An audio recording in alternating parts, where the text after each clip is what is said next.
We divide 696 by 5 in long division method. 5 times 1 is 5. On subtracting we get 1. So now we put down this 9 and it is 19. 5 times 3 is 15. On subtracting we get 4.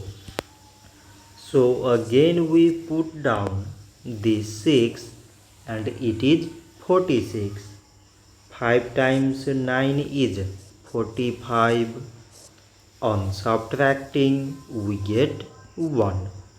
So now we have no any other number to put it down.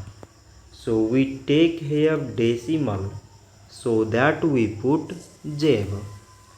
So it is 10 and 5 times 2 is 10. On subtracting we get 0. So 696 divided by 5 is 139 decimal 2.